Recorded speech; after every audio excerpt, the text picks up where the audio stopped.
This week we're in Stuart, Florida. We're gonna go snook fishing with Captain Buddy Kirkhart. He is a fellow Hells Bay Boatworks pro staffer, professional guide. But what's really cool about Buddy and his family is they own and operate New Wave Taxidermy. If you've never been into fish mounts, I promise you, after this episode, you're gonna want one.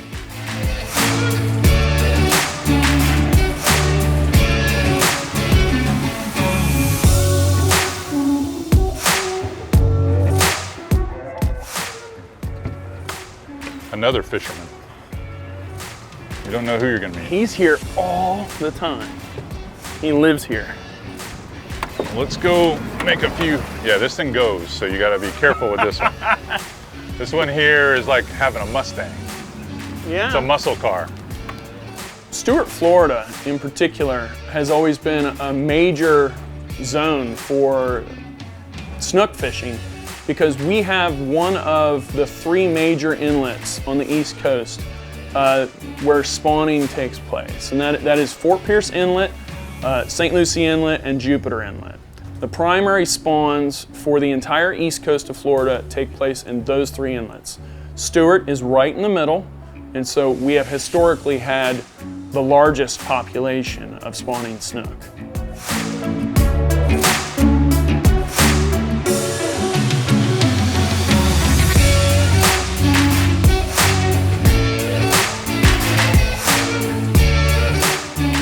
There he is. There we go.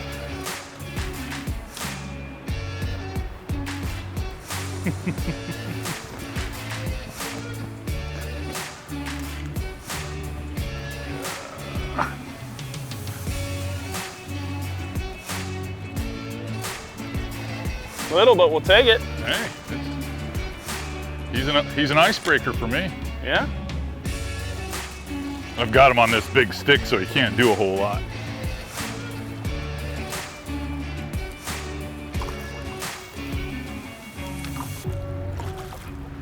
Just that little bit of tippet there.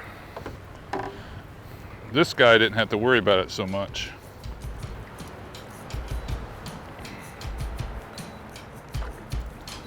I'm gonna spot lock us here, keep our place, and then we can resume once you're done.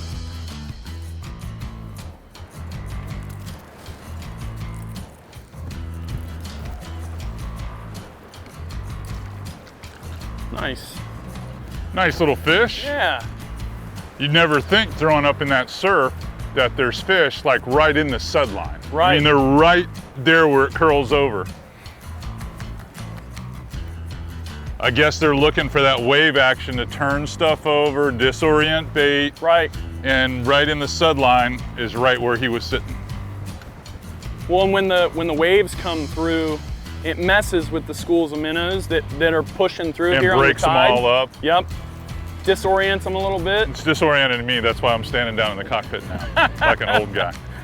Between the wave action and the wakes coming off the bigger boats, I mean, you gotta have some sure footing because it's sure. all confused in here right now.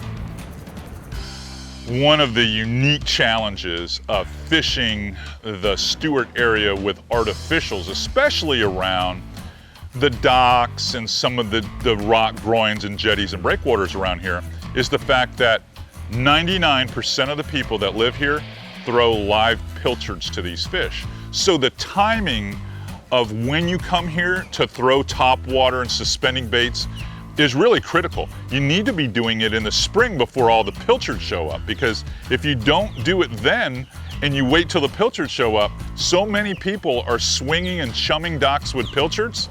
Well, it makes it a lot tougher with artificial lures.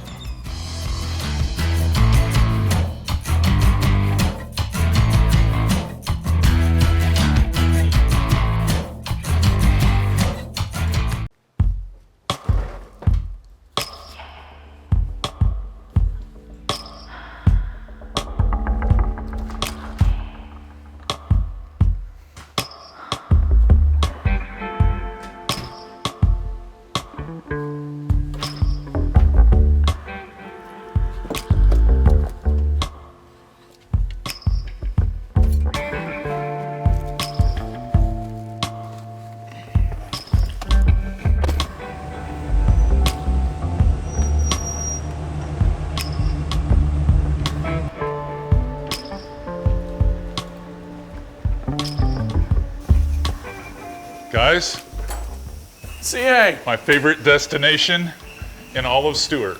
Nice.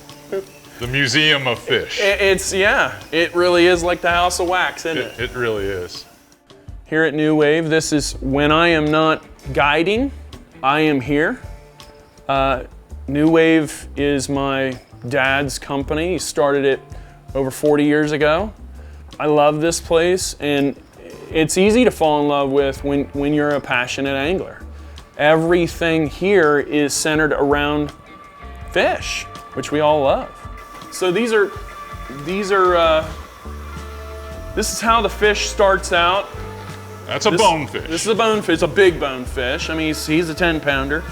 But this is gel coat and polyester resin, and we do transparent fins so you can see through it. That's the coolest thing about this. I mean, even the throats and the gill, and I'm sure you're going to get into it, but I mean, it's just nuts the detail you guys go into. Yeah. It's the next level. Yeah.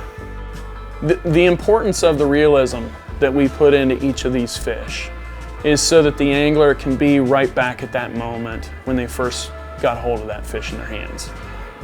We recognize as anglers ourselves that the accuracy, it's important to us to make it look real and not generic, is everything. It goes from being a plastic mount on the wall to a representation of life right then and there. So the details make it.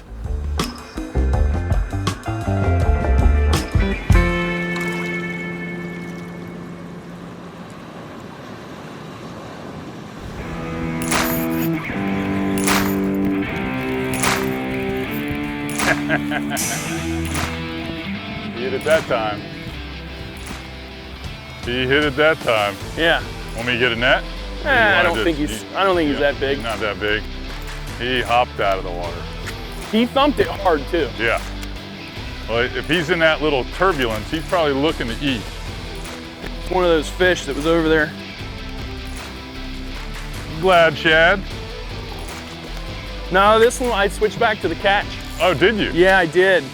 Because I didn't want to get it caught up. Get your, yeah.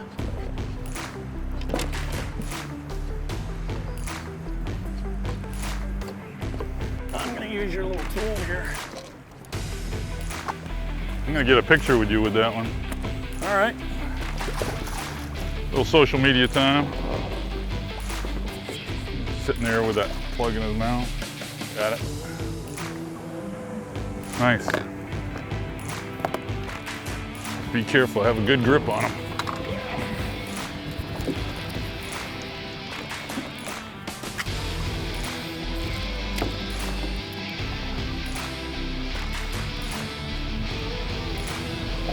Clean looking, CA. Beautiful. He's a little green, you know? Gorgeous fish. I'm all about catching a bunch of those today. Getting the ball rolling a little bit out here. Yeah. When I first met Captain Buddy Kirkhart, well, gosh, that had to be nearly 10 years ago. He was brand new to guiding. He was just getting into it. The funny thing is we used to do these guide rendezvous at Hells Bay Boat Works where we'd get 30, 40, sometimes 50 guides that were part of the Hells Bay Boat Works program. And Buddy was so brand new to guiding, hungry to learn from all the other veteran guides. And now finally getting to shoot an episode with him all these years later has been a real joy because I've seen him grow, not only as a young fishing guide, but as a father. You know, he's got 2 boys, and he's got his taxidermy business with his father, and he's just one of those kind of guys that's just a pleasure to be around.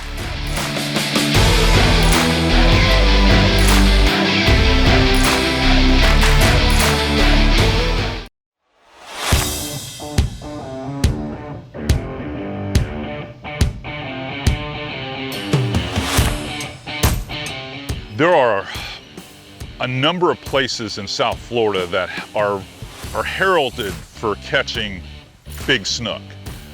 But this particular area along Martin County, the Stuart area, because of the river and because of the inlet and close proximity to the Atlantic Ocean, it is unique like no others. And we've got lots of areas that are deep here, so there's plenty insulating depth, but the number of docks and structure here and seawalls and rock jetties and just good flow of water really makes this maybe the capital along South Florida for catching a really trophy-sized snook. There we come go. on, eat it, damn it. That was a good fish too. Dude, he jumped out of the water to eat it and he didn't frickin' get it. No weight on it at all? No. There we a fish. go. That's what I'm talking about right there. What's That's a good one. That's a good one. I'm gonna wet the net. Pull the net out for that one, Chief.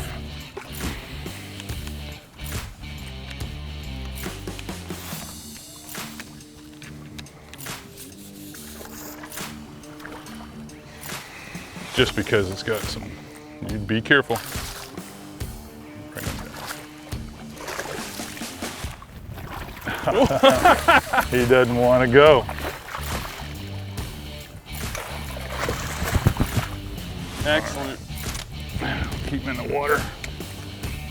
He choked that thing. Yeah, well, he really wanted it. Yeah, he's got it.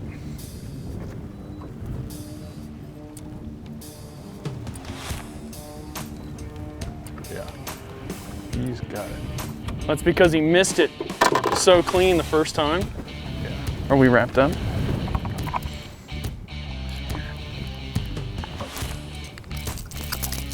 All right, put him in the water for a second. Yep. Get that hook out of there.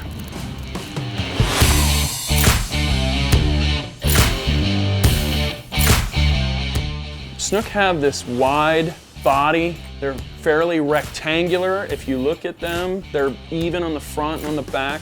A large caudal fin, a large tail. They can move a lot of water all at once. That black lateral line is not just to make them look like a Corvette with racing stripes.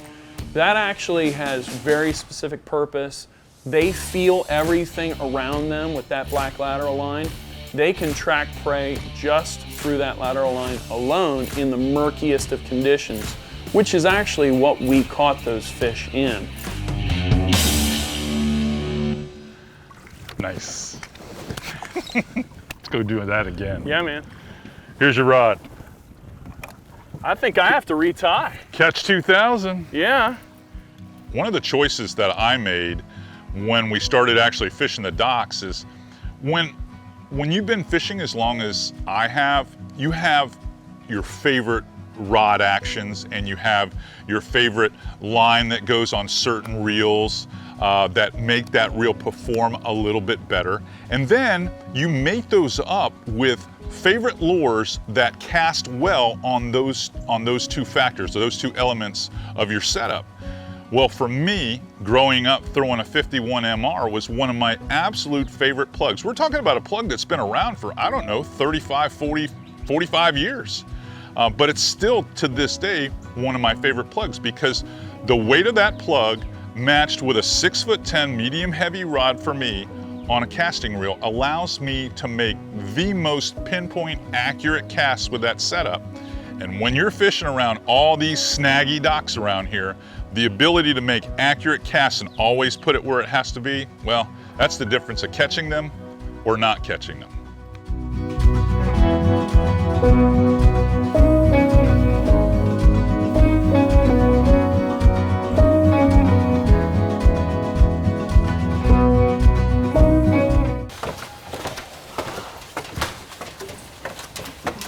Whoa, look at all the molds.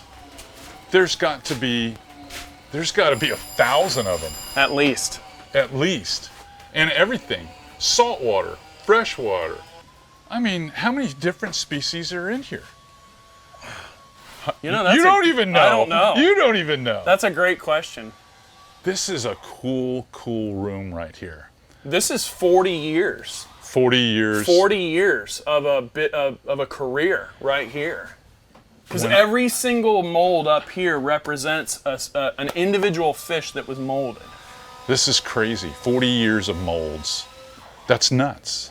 That's really nuts. And the amount of time that goes into making a single mold off of a dead specimen is... This looks like the tail off a thresher shark. It absolutely is. Every time I come here, I see something different. And I find myself shooting picture after picture, video after video of all the stuff that you guys have, because I tell all my clients, I was like, if this is your personal bet and you're gonna get a mount, there's only one place to go. Right. And so many of my clients are your clients now. That's right. I mean, it's crazy. That's right. When you're in that moment and you catch that fish of a lifetime, it's gonna stay very vivid. Yeah. You know what I'm saying? Like, yeah, this is not some plastic replica that you see hanging up in Bass Pro Shops. This is I mean, I hear your pops, he'll talk about, well, we add sea lice to it. Yeah. And I mean, there's all kinds of stuff that you guys do. Yeah, yeah, we've done all kinds of requests. And being a family business, these are the heir apparents, you know, him and Brad. Yeah. They'll be doing this stuff one day. Yeah. And we'll come into this side. You can see right here we got castings that have been made. You got some marlin there. Yep. We got a stripe, 2 little blacks down there. There's a white right there. Big giant redfish, bunch of sea trout. I'm telling you, that is a serious redfish. Yeah. That is a serious redfish. You just keep looking up and I mean, there's tons of molds here. It never ends. It just never ends. It really doesn't. This place truly is and has been a family operation. My dad, my mom, and now my wife work here. It's always been about family. And the people that work for us become family when they work for us.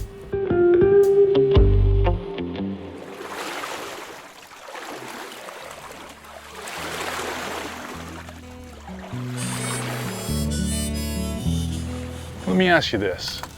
When's the best time of year to do this to catch a trophy? I'm talking something 20 plus pounds, maybe upwards to 30 plus pounds. On a topwater plug? Or on plugs in general? On plugs in general. I know topwater is your favorite way to catch them. Definitely. But you're in the taxidermy business. Yeah. I mean, you're in the fish mount business. So if you want to generate fish mount quality fish here in Martin County, when am I gonna come down here to do that? So 2 times a year. Okay. It's really about water temperature as far as I'm concerned. So generally mid to late March and into the 2nd week of April. These fish are really temperature sensitive. Mid 70s, they're in here happy. They'll get up against the shorelines. You can really work on them. You know, the suspending plugs work really, really well. So Mirrodine XLs, Catch 2000s. Yep. I mean, for the most part, I threw an old school bait. This is an old 51 MR, and you can hardly tell what it looks like. There's so many marks on it now. But if you want to put it where they live, you can't be afraid to lose them. That's right. So when we start talking about critical pieces of gear to do this, I mean, everyone's going to have their personal preference on rod length and rod power to still be able to make an accurate cast, but yet have enough spine to pull them free. That's right. But the leader weight, I mean, what do you think about leader weight for fishing this kind of stuff? Well, I mean, your leader is what connects you to them. So as far as I'm concerned, when it comes to throwing artificials, I personally prefer a minimum of 40 around structure.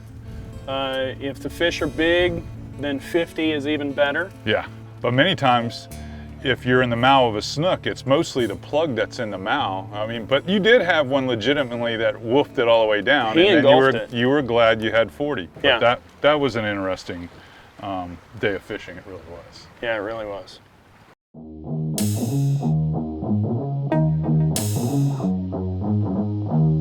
You know, to be honest with you, the chance just to spend time on the same skiff fishing with him was awesome.